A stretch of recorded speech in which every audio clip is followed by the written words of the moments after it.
Alors bonjour à tous, aujourd'hui on va faire le quiz sur les bases du JavaScript. On va tester donc cette liste de compétences qui couvre toutes les bases du JavaScript.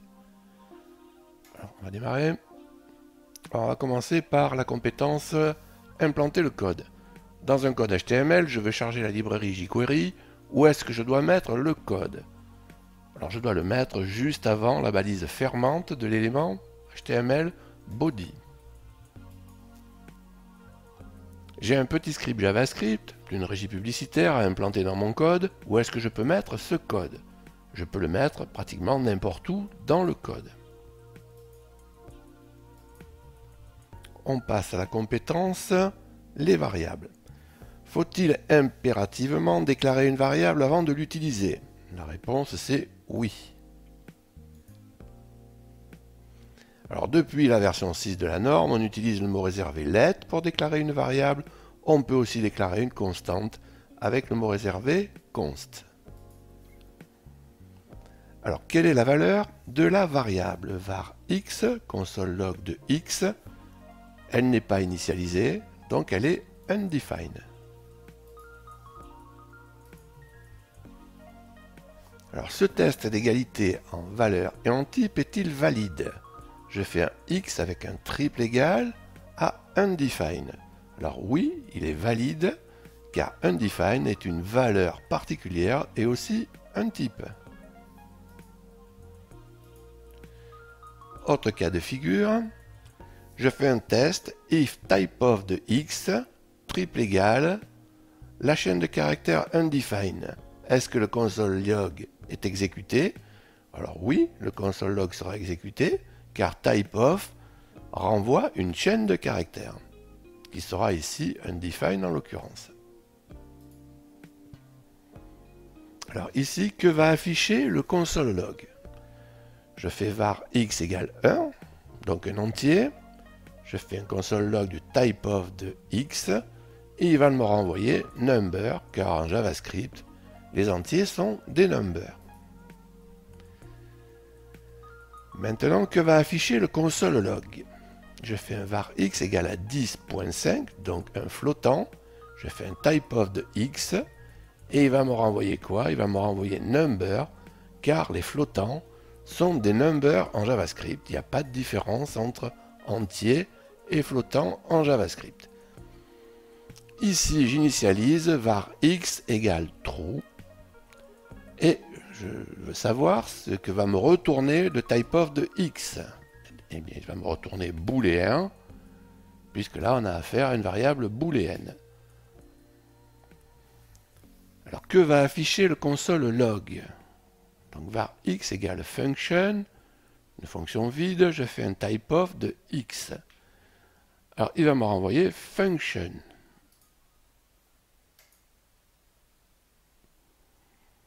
Ici, je déclare un tableau en utilisant const x égale tableau et je demande le typeof de x. Alors, est-ce que c'est un array ou est-ce que c'est un objet? C'est un objet car un tableau en JavaScript est un objet. Donc type object. Ici, je déclare un objet vide en utilisant const et je demande que va me retourner typeof. Alors je propose array, évidemment c'est pas array, ce sera object, ce sera pas const.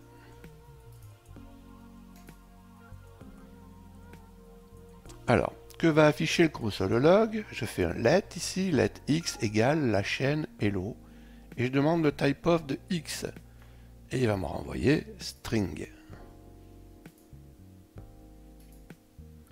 Voilà, j'ai terminé, j'ai validé la compétence des variables. On va commencer la compétence sur les opérateurs. Alors, que va afficher ce console log? Je fais dedans une opération 4 plus 3 fois 7. Alors, est-ce qu'il va m'afficher 49 car l'addition est placée devant la multiplication? Ou est-ce qu'il va m'afficher 25 car la multiplication est prioritaire sur l'addition? Donc évidemment, c'est cette réponse qui est la bonne. Cochez les bonnes réponses. J'ai un var x égale 5, je fais un alerte de plus de x, puis un alerte de x. Alors, le premier alerte affiche 5. Alors non, puisque j'ai mis le plus avant le x, j'incrémente avant la copie du x incrémenté dans le alerte. Donc le premier alerte va afficher 6. C'est un moyen mémotechnique ça, hein, plus devant, incrémenté avant. Et le deuxième alerte, évidemment, affichera 6. Là, il n'y a pas ambiguïté sur le second. Alors maintenant, même chose, ou à peu près, let x égale 5, alerte de x++, et alerte de x. Ici, il est incrémenté après, donc x est copié dans le alerte avant incrémentation. Donc le premier alerte va afficher 5, et le deuxième va afficher 6.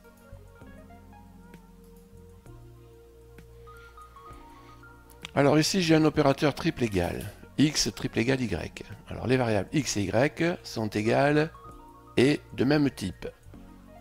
La question c'est, cet opérateur envoie true si les variables X et Y sont égales et de même type. Or égale en valeur, c'est sous-entendu, c'est ça la bonne réponse. Alors maintenant j'ai différent avec deux égales derrière. Alors les variables X et Y sont différentes en valeur et en type. Eh bien non, là il suffit que on a un échec sur l'un des deux. Donc les variables X et Y sont différentes en valeur ou en type. Comment est évaluée cette condition? Donc là c'est un double égal. Donc la question porte en fait sur le fait de savoir si ce test d'égalité sur des chaînes est case sensitive ou pas. Alors elle est évaluée à true car la comparaison ne tient pas compte de la case, c'est faux. Elle est évaluée à false car la comparaison tient compte de la case. Alors, cochez les bonnes réponses. Ici, j'ai un OU. Pour un OU, il suffit que l'un des deux soit vrai pour que le résultat soit vrai. Donc, le premier test, il va afficher true. Le second seront faux tous les deux. Donc, il va afficher le deuxième test. Il va afficher false. Donc retenez ça, pour le OU, il suffit que l'un soit true. Maintenant j'ai un et. Pour un et, il faut que les deux soient vrais pour que le résultat soit vrai. Donc dans ce cas-là, le premier test affiche true. Là, il faut que les deux, on n'en a qu'un, donc il va afficher false. Donc retenez ça, pour le et, il faut que les deux soient true. Il faut que. Donc là, voilà, c'est le truc bébête, il fallait que je le fasse. Donc la négation de true, c'est false. Donc là, on a validé la compétence opérateur. On va passer à la compétence conversion de type. Alors, cochez les bonnes réponses. Je fais un parse int de la chaîne de caractères 10. Donc 10 est convertible. Donc le premier alerte va m'afficher 10. Le deuxième alerte va afficher number, c'est-à-dire qu'il va prendre le résultat du parsing de 10, qui renvoie 10, qui est du type number. Pas de souci. Ici, je fais un parse int de 10, qui est une chaîne de caractères qui n'est pas convertible. Il y a un 10 à côté, c'est la base. Donc le premier alerte ne va pas pouvoir afficher 10. Le premier alerte va afficher N à N. N à N signifie not a number. Et le deuxième alerte va afficher quoi? Va afficher le type of de not a number qui est retourné par le parse int. Et c'est un number. Not a number est un number particulier. Maintenant, je fais un parse int d'une chaîne de caractères qui contient un flottant en fait. Alors qu'est-ce qu'il va faire? Est-ce qu'il va garder le flottant? Bah non, parse int, il va me renvoyer un entier.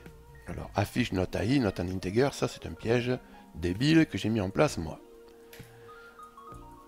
Alors, cochez les bonnes réponses. Parse int de, alors 0 devant, 10, virgule, base 8. Donc ça va faire une fois 8 plus 0, le résultat va afficher 8. 8 est là pour désigner la base.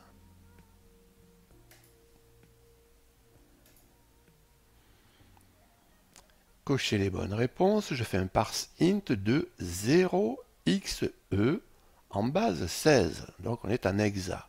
Qu'est-ce qu'il va afficher E? Bien sûr que non. Il va afficher 14, puisque c'est le 14e caractère. Le 15e, c'est F. On démarre à 0, on est en base 16. Hein. Voilà. Le 16 signifie que l'on est en base 16.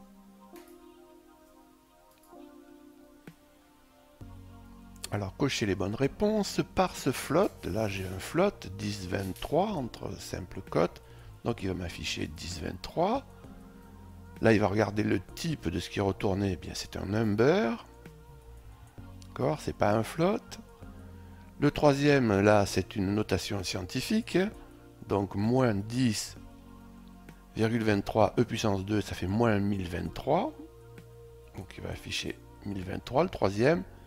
Et le troisième alerte affiche not number. Non, c'est pas le cas. Il comprend la notation scientifique. Alors, ici, un parse float de 10. Alors, il ne va pas comprendre. Il va m'afficher not number. Not S, ça n'existe pas.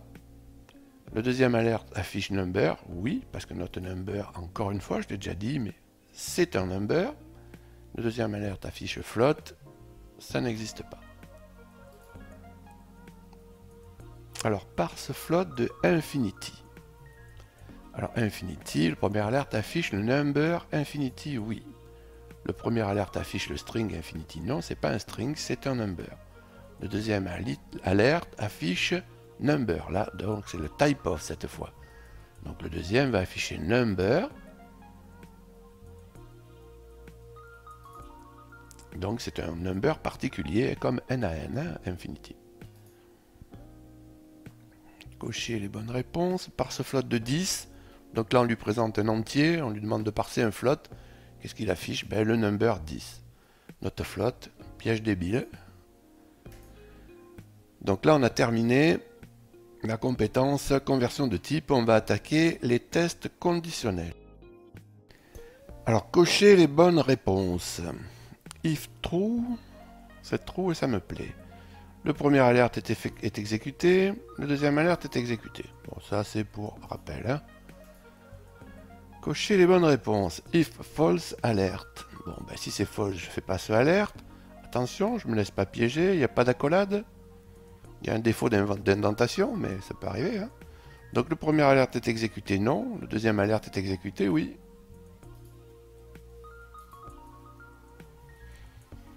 Alors ici, if false, alerte 1, else if false, alerte 2, donc aucun des deux, else, alerte 3. Bon, il va faire le 3, ok. Passez au suivant. If false, alerte 1, else if false, alerte 2, else, alerte 3. Mais attention, else if ici, c'est le else if du PHP. Donc je déclenche une erreur de syntaxe. Celui-là, je l'ai pris parce que ça m'arrive de le faire. On peut confondre les deux. Hein. En JavaScript, il y a un espace entre le else et le if. Pardon. Alors, cocher la bonne réponse. Alors ça, c'est pour mémoire. Alors le 0 a un équivalent booléen à faux. La chaîne vide a un équivalent booléen à faux. Le undefined a un équivalent booléen à faux. Le nul, pareil, à faux. Infinity, ça c'est une valeur qui est grande, qu'il faut 10 puissance 10 je crois, donc ça va être true l'équivalent booléen. Moins infinity, ça sera la même chose mais en négatif, mais ce sera true aussi. Et pour not number, c'est évalué à false aussi. Et je vous rappelle que pour tester not number, c'est plus propre de faire is not a number. Donc c'est juste un rappel, ça, la question qui est posée, tout est évalué à false, eh bien non, tout est évalué à false sauf le plus ou moins infinity. Donc là, on peut voir la démo. Donc 0 évalué à false, la chaîne vide false, undefined false, nul false, infinity true, moins infinity true, NaN false.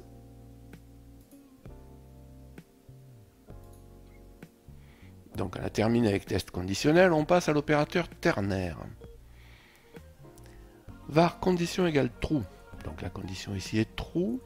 Qu'est-ce que je vais renvoyer? Je vais renvoyer le 1. C'est un opérateur, je vous le rappelle, donc il y a une valeur retournée. le 1 va être retourné et affecté à X. J'alerte sur le X, l'alerte va afficher 1. La bonne façon d'utiliser le ternaire, c'est d'utiliser la valeur retournée. Oui. Donc soit on l'utilise dans une affectation, soit on l'utilise dans une condition. Il y a peut-être d'autres endroits, mais enfin bon, c'est les deux les plus évidents. Donc là, on a validé la compétence opérateur ternaire. On va passer à switch. Alors, cocher la bonne réponse. X vaut 0. Donc, alerte, alerte, break. Alors, seul le premier alerte est exécuté, non, puisqu'il n'y a pas de break. Le premier alerte est exécuté, puis le second. Ah, c'est tout ce qu'on me demande, donc c'est bon. Cocher la bonne réponse. J'ai un X qui vaut 4, j'ai 0 en 2 comme valeur, donc je vais prendre le default. Affiche rien, c'est pas bon. Affiche default. Donc là, je passe à la boucle for. Alors, cocher les bonnes réponses. For var i, point virgule, tant que i est inférieur ou égal à 2, i++, console log. Et puis j'affiche le i à la sortie. Alors, ça c'est des révisions là, je pense. Hein. La boucle démarre avec un i égale 0, bah oui. En boucle tant que la condition est vraie, ça c'est une phrase qu'il faut prendre par cœur. En boucle tant que i est inférieur ou égal à 2, ça revient au même, mais c'est la mise en application. On incrémente de 1 à chaque tour de boucle, oui, puisqu'on a i++. Et le deuxième console log affiche sortie 2, sortie 3. Alors regardez où il est. Il est ici. Donc quand est-ce qu'on sort de la boucle? On se représente ici, là, avec un i qui vaut 3. Cette fois, il est plus strictement inférieur ou égal à 2, il vaut 3. Donc on sort de la boucle et il affiche 3 à cet endroit-là et pas 2. Donc c'est ça qu'il faut cocher. On va faire la démo. Ah, là, ça ne s'affiche pas parce que ce sont des consoles log. Donc il affiche 0, 1, 2 et 3 après la boucle. D'accord, c'est ici.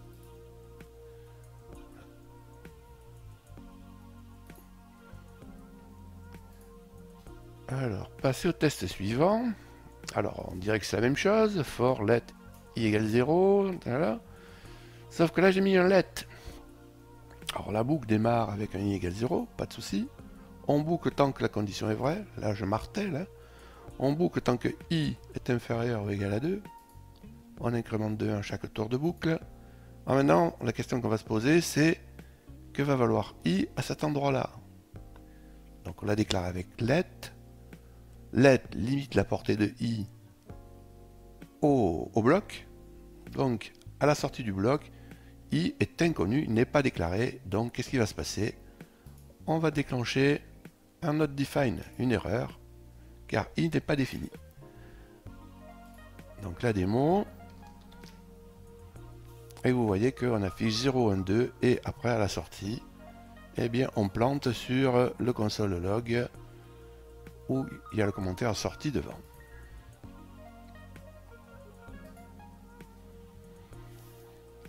Alors, cocher les bonnes réponses. For let, i inférieur ou égal à 2, i++, alerte de i, if i égale à 1, break. Donc je commence, j'arrive avec 0, je fais le 0, donc j'affiche 0. Puis, je passe là-dedans, il n'y a pas de souci, puisque je vaux 0, je reviens, je vaux 1, je vais alerter de 1, j'affiche 1. Puis je teste, i est égal à 1, je fais un break, je sors de la boucle et je dégage. J'ai terminé, je n'affiche pas le 2. Ok, on va faire la démo, 0, 1, et il ne fait pas le 2.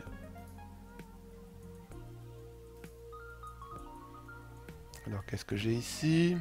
For let i, si égal à 1, continue, alerte de i. Alors on va arriver avec 0.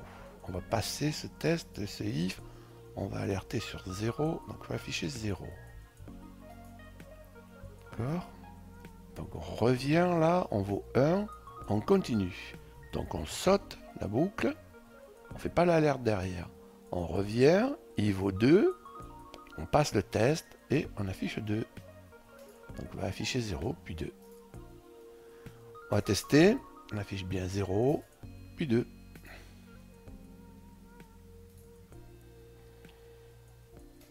Alerte suivant. Donc on a terminé la boucle for, on va attaquer les boucles while.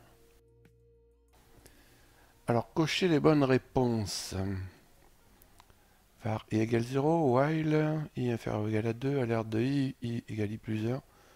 Bon, ben là, c'est pas compliqué, on affiche 0, puis on affiche 1, puis on affiche 2. Bon, ça c'est pour des révisions, on boucle tant que la condition est vraie, je vous le redis encore une fois, on boucle tant que i est inférieur ou égal à 2. Donc là, tout est vrai, tout est juste, 0, 1, 2, c'est les révisions.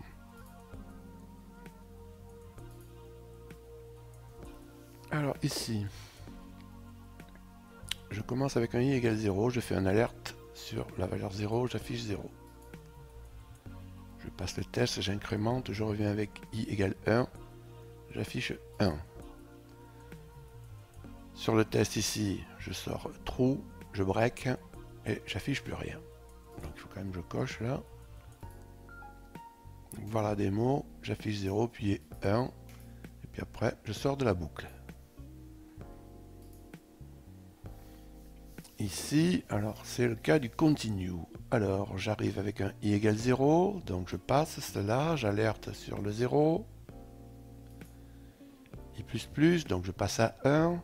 J'arrive ici, là c'est vrai, donc je fais i++, je passe à 2 et je continue, donc je saute. Je me repointe là, le test là je le fais pas et j'alerte sur la valeur 2. Je vais afficher ça. Voilà, on a des mots 0 et 2.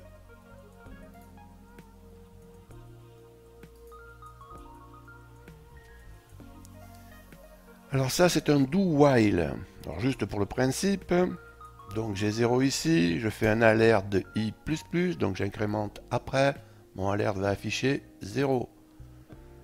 On fait un tour de boucle, quoi qu'il arrive, bien sûr, puisqu'on teste à la fin. Et la condition est évaluée à la fin de la boucle.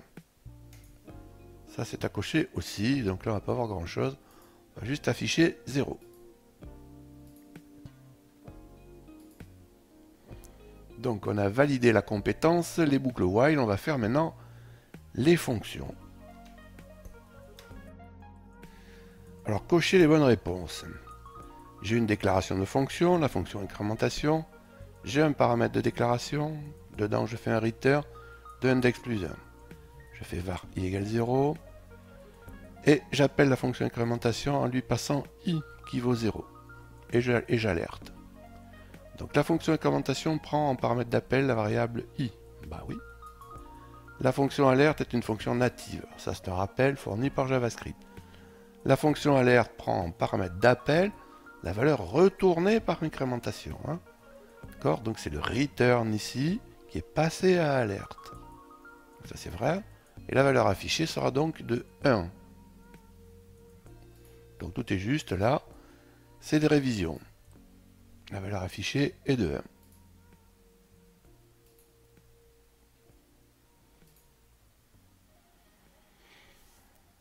Alors, fonction incrémentation, paramètre de déclaration index, return index plus 1, var i égale 0. Je fais un alerte de réincrémentation de i. Donc, mon premier alerte, il va afficher quoi? Il va afficher 1. C'est le même cas que le cas d'avant. Le deuxième alerte, ici, le deuxième alerte affiche la valeur de i. La valeur de i, ici, est passée par copie à incrémentation. On se fiche que ce soit incrémenté dedans. Ici, alerte de i travaille sur la variable globale i, et i vaut 0. Donc le deuxième alerte va afficher 0.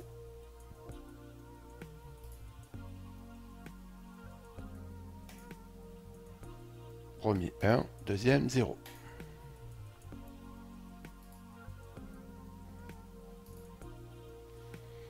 Ici, fonction incrémentation, paramètre de déclaration, index égale index plus 1. Il n'y a pas de return. Hein.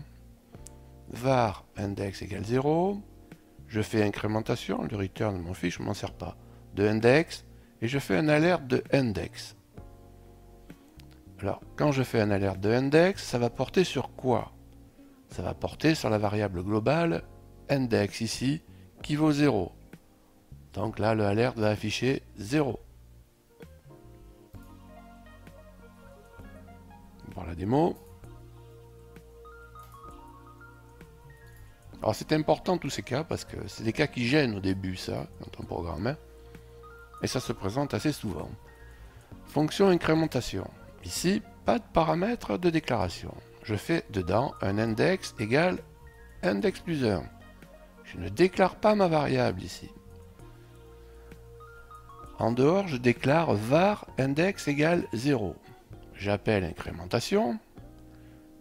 Étant donné que je ne l'ai pas déclaré à l'intérieur ici, à l'intérieur de la fonction, c'est la variable globale index qui est vue. Donc ce index va être utilisé ici et incrémenté de 1. Et donc sur ce alerte là, je vais avoir un 1 d'affiché.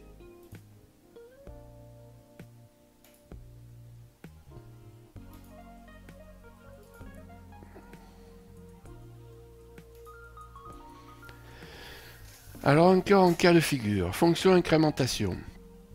Pas de paramètre de déclaration, je fais var index égale 2, incrémentation, bon là on s'en fout.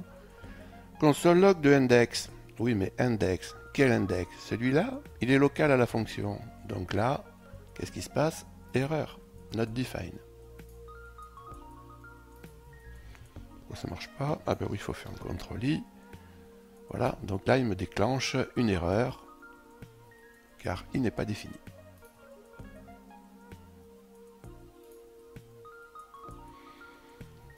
Alors, autre cas de figure, fonction incrémentation, pas de paramètre de déclaration, index égale 2 dans la fonction.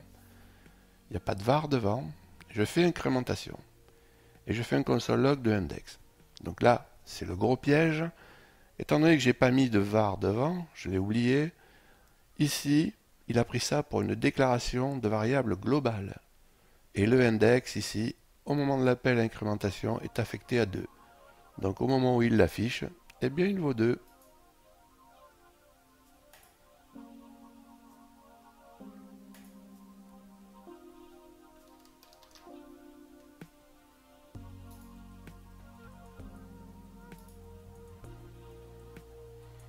Alors maintenant, var index égale 4. Fonction incrémentation. Pas de paramètre de déclaration, mais dedans je déclare une locale var index égale 2. Je fais incrémentation, j'alerte sur le index. Alors là, de quel index s'agit-il? Bien sûr, il s'agit de l'index global. Et le alerte va être égal à 4. Alors attention, quand on fait ça, à l'intérieur d'incrémentation, vous n'avez pas accès à l'index global. Il est masqué par l'index local. Vous ne pourrez jamais accéder à cette variable à l'intérieur de cette fonction. C'est ce que je vous écris là d'ailleurs. Donc il affiche bien 4.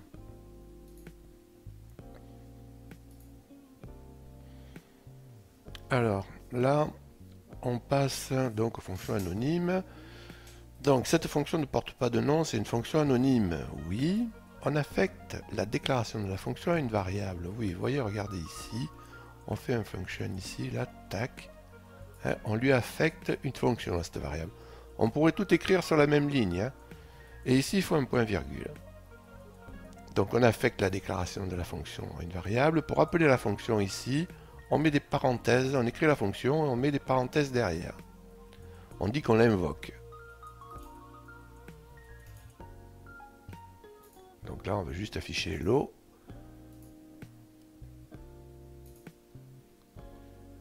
Alors, cocher les bonnes réponses.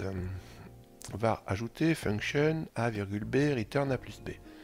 Donc là, je fais une alerte de ajouter, je lui passe deux numbers, le 2 et le 3. Donc je vais afficher quoi? 2 plus 3, ça fait 5.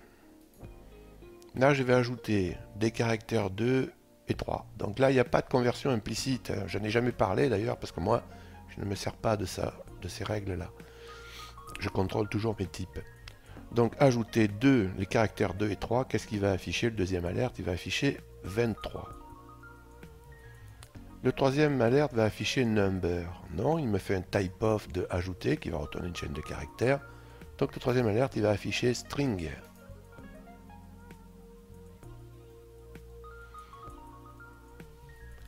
Donc je vous écris, le type des paramètres n'est pas précisé au moment de la déclaration. C'est une particularité de JavaScript. C'est à l'appel que le programmeur décide du type des paramètres. JavaScript est un langage à typage dynamique. Donc on va voir la démo. On fait 5, puis 23, qui est une chaîne, hein, et string. Voilà.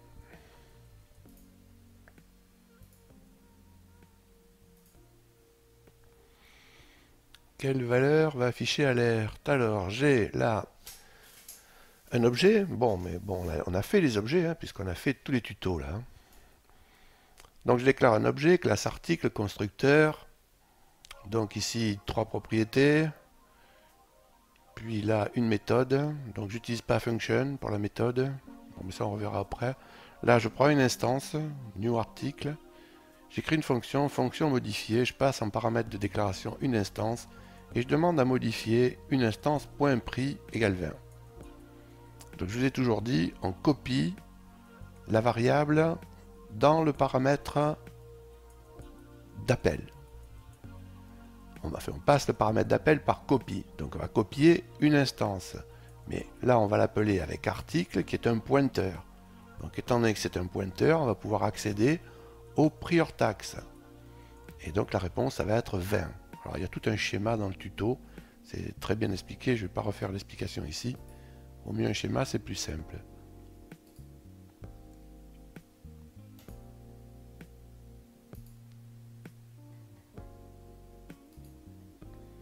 Donc on a validé la compétence, les fonctions, on va passer aux objets. Alors cocher les bonnes réponses, classe article, il y a un constructeur. Il y a 3 propriétés, produit, référence, prix. Je fais this.produit égale produit, pareil pour les deux autres. Je déclare calculer prix, je ne mets pas function devant. Il comprend, l'interpréteur il comprend que c'est déclaré dans un objet, donc que c'est une méthode. Et je prends derrière deux instances, en faisant article 1, new article, article 2 égale new article. Alors qu'est-ce qu'on me demande? Classe article, la déclaration de l'objet. Bah oui. Aucune instruction ne s'exécute au moment de la déclaration de l'objet. Effectivement. Article 1 est une instance de l'objet article. Article 2 est une autre instance de l'objet article. C'est le new qui déclenche l'appel à la fonction constructeur. Oui, c'est ça. Il ne fait pas que ça, hein, mais il déclenche l'appel à la fonction constructeur. Alors maintenant, classe article, bon c'est la même chose. Les questions le portent sur le this. Alors this, il faut savoir que this est un pointeur. Il faut savoir que this pointe sur une zone mémoire qui est allouée dynamiquement. C'est-à-dire quand on fait une instance, on va passer des nouvelles valeurs, on va allouer la zone mémoire qui va pouvoir contenir ces valeurs. Donc cette zone mémoire est allouée dynamiquement, c'est this qui pointe dessus. Donc this il pointe sur l'instance qui est créée par l'appel à la fonction constructeur. Et à la fin de la fonction constructeur, il faut mettre un return de this. Vous voyez bien que non, il n'y en a pas. À la fin de la fonction constructeur, l'interpréteur JavaScript fait automatiquement un return de this. En tout cas, c'est comme ça qu'on peut le voir. Hein. Il ne fait pas que ça. Alors ici, j'ai une classe article, mais j'ai aussi une classe promo qui est un extens d'article. Et je prends une instance de promo. Alors qu'est-ce qu'on veut savoir? Promo est un objet enfant de l'objet article? Oui. Article est donc le parent. Bravo. Promo hérite des propriétés et des méthodes de article? Oui. C'est le principe. Le super de super produit référence prix sert à appeler le constructeur du parent.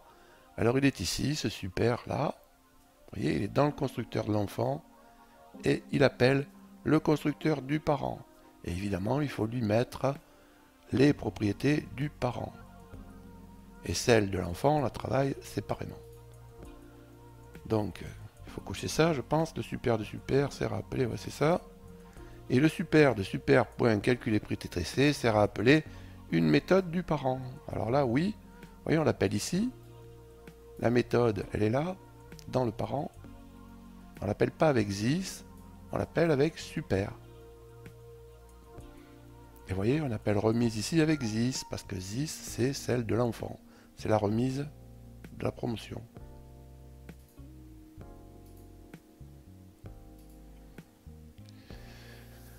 Alors, cochez les bonnes réponses.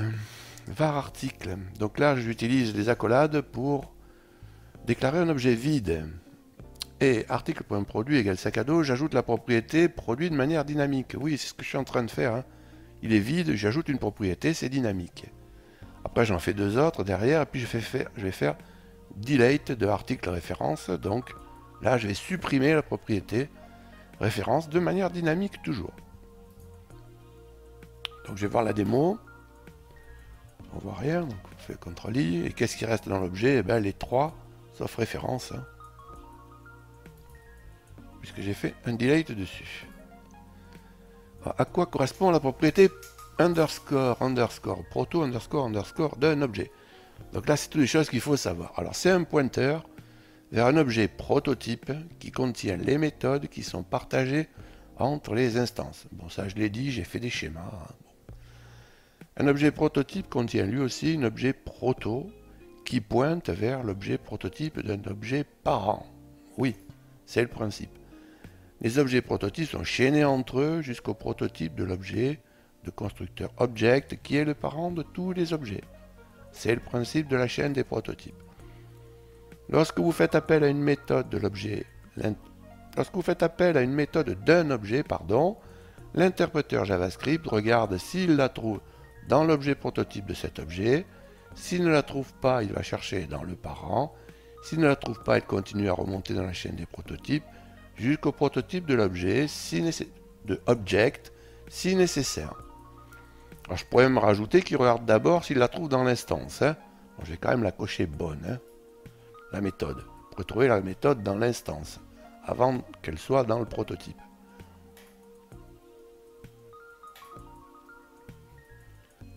Alors, voilà, là il y en a des choses. Alors j'ai toujours mes deux classes. Classe article, classe enfant, promo. Var promo, une instance. Donc ça porte les questions postes sur houseOwnProperty. Alors houseOwnProperty ne retourne vrai que si la propriété qui lui est passée un argument, il faut les mettre entre cotes. Les propriétés là, il faut se présenter en tant que chaîne de caractères. Donc vous mettez entre cotes ou entre double cotes. Donc guillemets ou double guillemets. Alors, quelle est la question là? Console log promo houseOwnProperty de remise. Alors, remise appartient à promo, oui, et il est dans l'instance de promo. Donc là, il va renvoyer true. Le premier va renvoyer true. Le deuxième porte sur calculer prix promo. Calculer prix promo appartient à promo, mais il va être dans l'objet prototype de promo. Donc, il va renvoyer faux, lui. Ensuite, houseOwnProperty de value. Alors value of c'est pire, il est dans le proto d'objet, il est encore plus loin, il va renvoyer faux. Donc ça nous fait true, false, false. Maintenant on passe à l'opérateur in. In, lui, se pose pas de question. S'il trouve la propriété, il renvoie true. Donc remise, il va la trouver. Value of, il va la trouver. Il va la trouver dans object, mais il va la trouver. Donc ça nous fait, si je récapitule, ça nous fait true, false, false, true et true. Alors le premier console log renvoie true, le deuxième false, le troisième false, le quatrième, il faut que je le coche, hein, true, et le dernier true. Alors vous pouvez tout lire, si vous avez le temps, hein. Je valide, je vois la démo, j'envoie la démo, CTRL-I, et si vous vous souvenez, donc c'est true, false, false, true et true. J'aurais pu mettre des commentaires devant, ça aurait été peut-être un peu mieux. C'est pas très clair là. Alors maintenant, alors ça porte, que fait cette boucle? Donc il s'agit de cette boucle là, for let prop in article 1. Donc elle parcourt les propriétés de l'instance article 1, ça c'est la première réponse. Elle parcourt les propriétés de l'instance article 1 et de son objet prototype. Ben non, c'est uniquement les propriétés de l'instance. À voir la démo, donc elle va parcourir produit, référence et prix hors taxe. Regardez, c'est les propriétés de l'instance, produit, référence et prix hors taxe. Je commence à perdre la voix, moi. Là. Alors, suivant. On va passer au tableau. On a terminé la compétence objet. Alors, cochez la bonne réponse. Un tableau JavaScript est un objet de constructeur array. Ah bah ça me semble bon. Passez au suivant. Cochez les bonnes réponses. Un élément du tableau est une propriété de l'objet de constructeur array. Oui, c'est une propriété, un élément du tableau. Un élément du tableau peut contenir des données de types différents. Oui. Un tableau peut contenir des données à des indices qui ne sont pas contigus. Oui, puisque le nom, l'indice, si vous voulez, c'est une propriété. Donc, vous pouvez choisir 0, 12, 20, ou même des chaînes. Hein.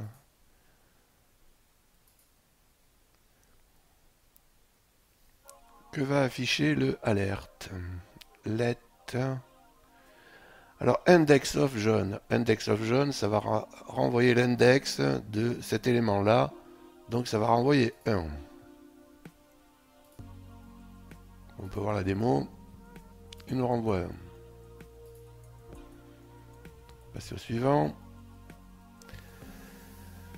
Tab.index of blue. Blue, il ne se trouve pas dedans. Donc la question porte sur que renvoie index of lorsqu'il ne trouve pas l'élément. Eh bien, il faut le savoir. Hein. Il renvoie -1.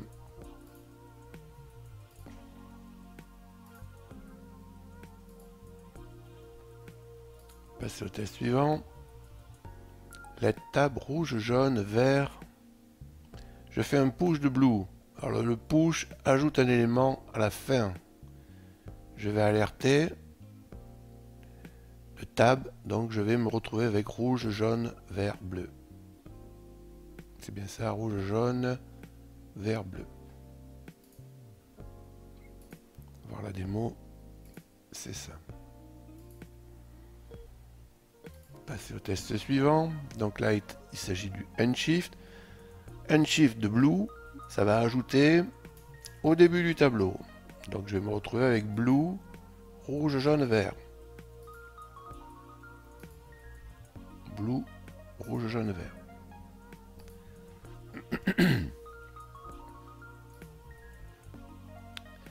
Là maintenant, je fais un tab.pop. Alors pop retire un élément. Il retire un élément à la fin du tableau. Donc il va retirer le vert. Je vais récupérer rouge et jaune.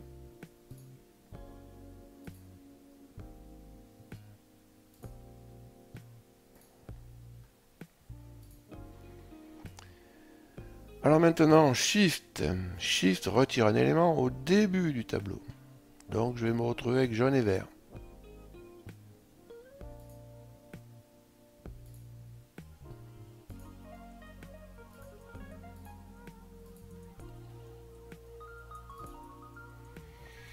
Alors le récapitulatif maintenant. Push ajoute un élément à la fin du tableau. Oui. Unshift ajoute un élément à la fin. Non. Ajoute un élément au début du tableau. Oui. Pop supprime un élément à la fin. Oui. Shift supprime un élément à la fin. Non. Shift supprime un élément au début. Donc là, vous regardez bien, vérifiez bien. C'est pas grave. Si vous vous trompez, repose la question. Hein. Il vous lâchera pas comme ça. Alors, cochez les bonnes réponses. Let tab, je fais un alerte de table de splice. Alors, le 1 ici, c'est comme si on mettait un curseur, un point d'insertion ici, à cet endroit-là. D'ailleurs, c'est la première question. Le 1 signifie que le point d'insertion est devant le orange. Le 0 du splice signifie qu'on ne supprime rien. Oui. Le premier alerte n'affiche rien car on ne supprime rien. Et ça, c'est vrai aussi. Et le dernier alerte va afficher satiné qui va venir s'insérer ici.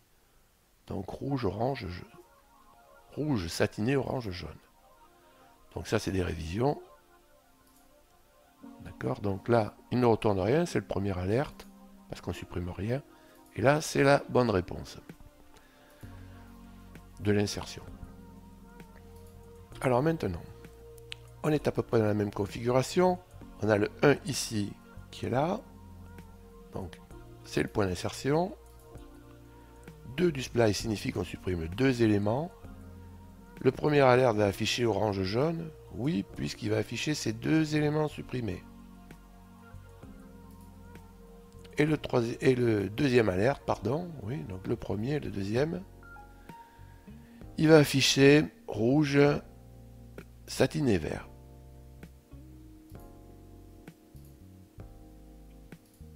Donc le premier, les éléments retirés, et là, le résultat.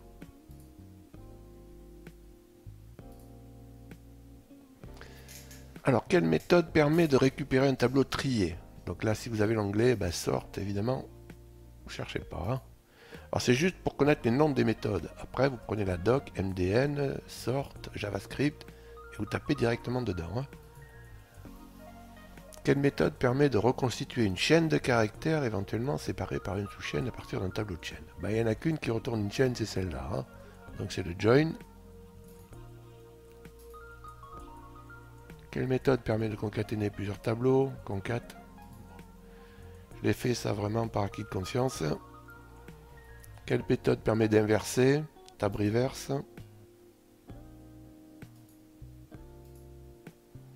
Quelle méthode permet de récupérer une partie d'un tableau? Alors une partie du tableau c'est slice. Ne confondez pas avec splice. Là je vous retourne un tableau alors que splice travaille sur le tableau lui-même. D'ailleurs je crois que je vais l'afficher derrière. Il faut choisir une réponse d'abord. Donc slice. Voilà, je vais vous l'afficher, ne pas confondre avec splice qui lui travaille sur le tableau lui-même. Donc là on a terminé la compétence sur les tableaux. On va passer aux chaînes. Alors, quelle méthode permet d'extraire une sous-chaîne à partir de sa position de début et de sa position de fin dans la chaîne? Alors là les questions sont aléatoires. Hein. L'ordre, je veux dire. Alors le début et la fin de chaîne, je pense que c'est slice, pardon. Et j'ai gagné. Quelle est la méthode qui permet de découper une chaîne de caractères en sous-chaînes, de les placer dans un tableau? Alors ça c'est split. Bon, on a ça aussi en PHP, donc c'est plus facile. Quelle est la méthode d'extraire le caractère qui se trouve à une position donnée de la chaîne de caractères? Ça c'est charat.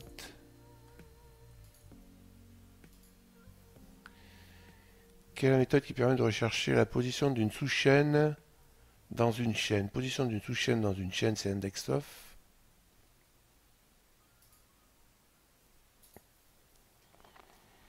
Quelle est la méthode qui permet d'extraire une sous-chaîne à partir de sa position de début, de sa longueur? Ça, c'est substring.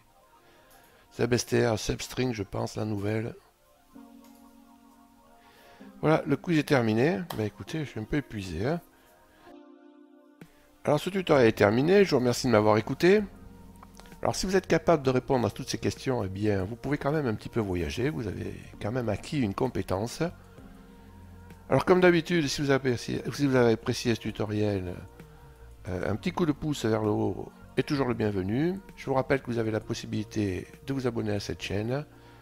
Et je vous dis salut et à bientôt.